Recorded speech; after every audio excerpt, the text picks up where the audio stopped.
June 25th, 1876. A date etched into American history. The day General George Armstrong Custer made his infamous last stand. For nearly 150 years, we've been told a story of heroism, sacrifice, and the inevitable march of progress. But what if everything we've been taught about Custer's last stand is wrong?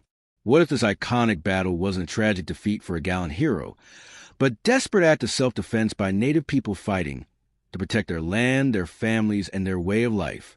In this video, we're diving deep into the untold story of the Battle of the Little Bighorn and why it's time to rewrite the history books. Welcome to Irish History. Let's uncover the truth. Most of us grew up hearing the same story. General George Armstrong Custer, the Civil War hero, led his 7th Cavalry into battle against a massive force of native warriors led by Sitting Bull.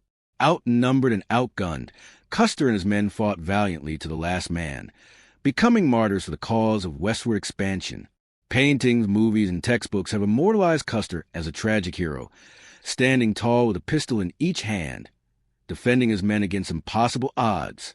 But this narrative is deeply flawed, and it's time to set the record straight. First, let's talk about the context. The Battle of the Little Bighorn didn't happen in a vacuum.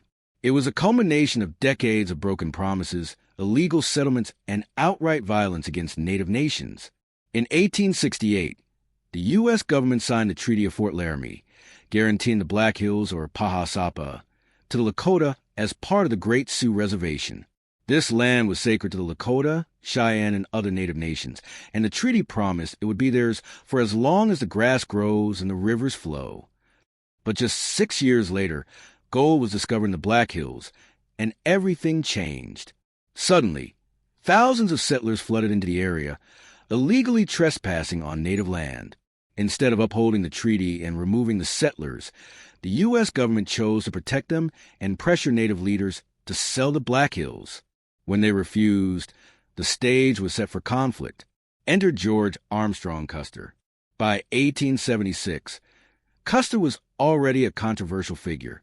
In 1868, he led a brutal attack on a southern Cheyenne village at the Washita River, an event often called a battle, but which was really a massacre. Custer's troops killed over 100 native people, including women and children, and took dozens more as prisoners. In his own writings, Custer admitted to targeting women and children to break the spirit of native warriors. This wasn't heroism, it was genocide. So when Custer marched into the Little Bighorn Valley in June 1876, he wasn't an innocent victim walking into a trap.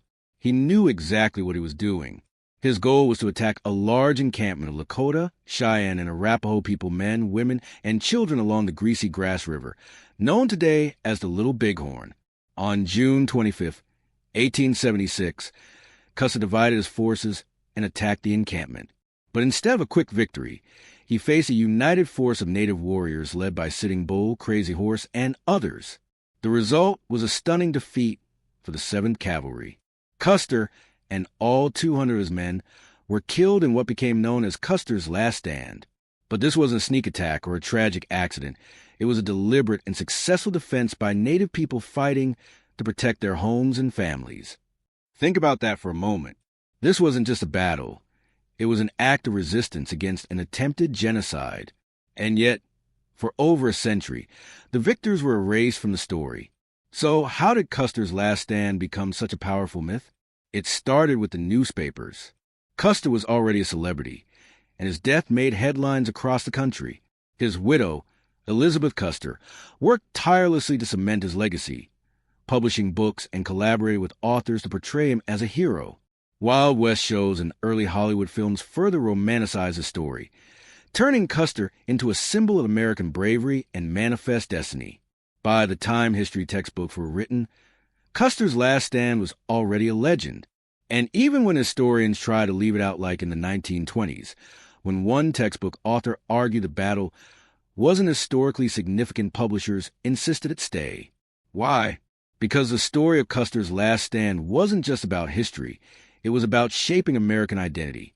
Today, the Little Bighorn National Monument stands as a reminder of this complex history. For decades, it honored only Custer and his men. But in recent years, efforts have been made to include the native perspective. A memorial now stands for the native warriors who fought and died their small but important step toward telling the full story. The truth is, the Battle of the Little Bighorn wasn't just a clash between cowboys and Indians. It was a fight for survival, for sovereignty, and for justice.